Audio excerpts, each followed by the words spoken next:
প্রায় ৪০০ বছরের পুরনো এই রাধা গোবিন্দের মন্দির। একসময় গাইঘাটার এই এলাকার নাম ছিল কুশদ্বীপ। একদিকে যমুনা, অন্যদিকে চালুন্দিয়া নদীর মাঝে ছিল এই এলাকা।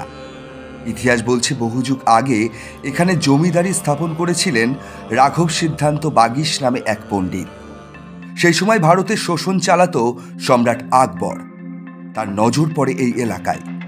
অবশেষে আকবরের বশ্যতা স্বীকার করেন পণ্ডিত রাঘব। আকবরের কাছ থেকে তিনি চৌধুরী উপাধি লাভ করেন। সময়টা ছিল আনুমানিক 1580 থেকে 1583 সালের মধ্যে।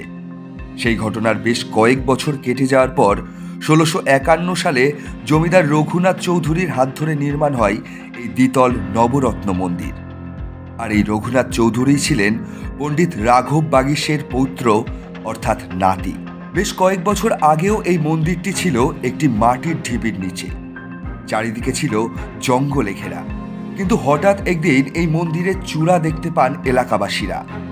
সেদিন রাতারাতি গ্রামবাসীরা মাটি সরিয়ে এই মন্দিরটিকে উদ্ধার করে। মন্দিরটির পোড়া মাটির এমন নিদর্শন উত্তর 24 পরগনার অন্য কোনো পুরানো মন্দিরে আপনি দেখতে পারবেন না। গোটা দেয়াল জুড়ে রয়েছে একাধিক জ্যামিতিক সংকেত। হিন্দু ও বৌদ্ধ শিল্পের নিদর্শন পাওয়া গেছে এই মন্দিরের দেওয়ালে।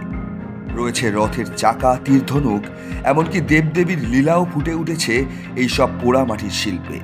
মন্দিরের 3 দিকে রয়েছে দরজা, আর সেই দরজার পাশে পিলারগুলোতেও একাধিক শিল্প দিয়ে সেজে উঠেছে সুন্দর এক ভাস্কর্য। জানা যায় এই মন্দিরে নাকি সেই সময় মোট 9টি চূড়া ছিল।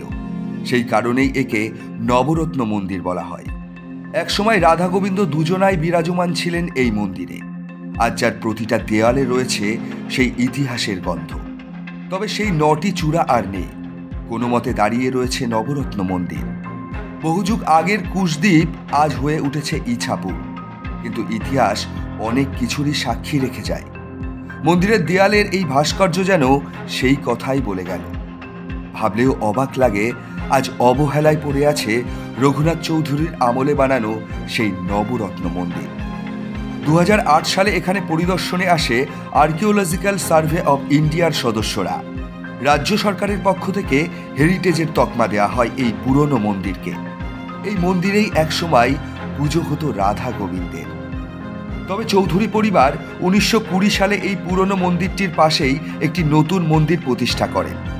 সেই মন্দিরে 100 বছর ধরে শোভাবর্ধন করে আছেন কোষ্টি পাথরের এই গোবিন্দ বিগ্রহ। প্রতি বছর দোল উৎসব এবং জন্মাষ্টমীর দিনে ভিড় জমে যায় এই মন্দির প্রাঙ্গণে। মানুষের বিশ্বাস স্বয়ং গোবিন্দের পদধূলি পড়েছিল এই এলাকায়।